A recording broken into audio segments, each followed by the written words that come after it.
when the law is on trial, what the Trump legal battles mean for American democracy.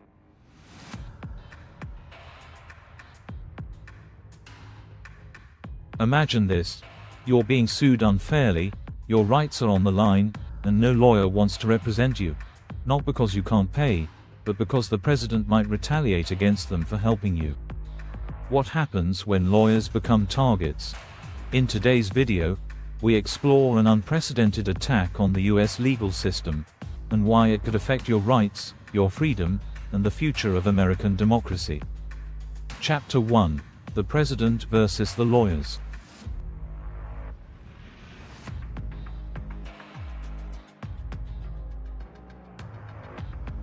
In early 2025, President Donald Trump issued a series of shocking executive orders targeting law firms that had opposed him in court. Firms like Perkins Coie and Wilmer Hale were blacklisted, banned from federal buildings, stripped of their government contracts, and their attorneys had their security clearances revoked. Why? Because they represented clients who challenged Trump's actions, legally.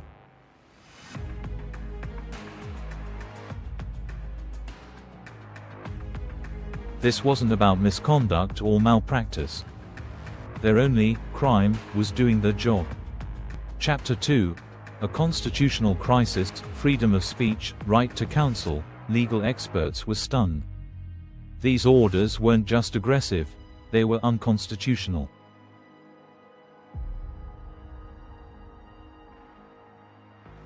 Judge Beryl Howell called one such order an unprecedented attack on the American legal system. She permanently struck it down.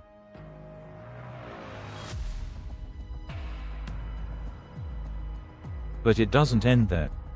More than 5 major firms were hit. Others, fearing the same fate, struck secret deals with the administration. Some even agreed to free legal work, just to avoid being punished. Sound familiar? That's not democracy. That's coercion. Chapter 3: Why this should scare you.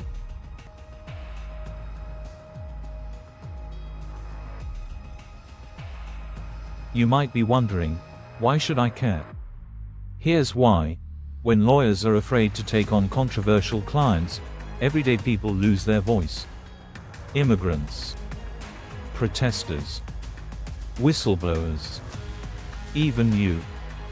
Close-up of empty courtroom benches, the courtroom becomes a stage with no cast. Justice becomes theater, and the powerful go unchecked. This isn't just about Trump. It's about whether any leader, left or right, can punish those who defend the law. Chapter 4: The global warning signs, targeting lawyers. Authoritarians across the world silence lawyers to stay in power. In Turkey, defense attorneys have been jailed. In Russia, they're disbarred, or worse, for defending activists. Now ask yourself, is that where America is headed? Chapter 5: The final verdict. Empty courtroom slowly filling with people. The courts have started pushing back. Judges are ruling against these orders. Lawyers are speaking out. But the pressure is mounting. And the question we must ask is, if the law is on trial, who defends justice? Because when lawyers are silenced, justice is silenced. And when justice is silenced, who's left to defend you? We need lawyers to fight for what's right. But more importantly, we need a public that refuses to stay silent when the law itself is under attack. Bullseye call to action, CTA. Bell subscribe. Thumbs up like, speech balloon comment, repeat button share. If this video made you think differently about democracy, hit the like button, subscribe for more deep dives, and share this with someone who cares about justice. Let's raise our voices, while we still can. Worldwide News, where truth gets heard.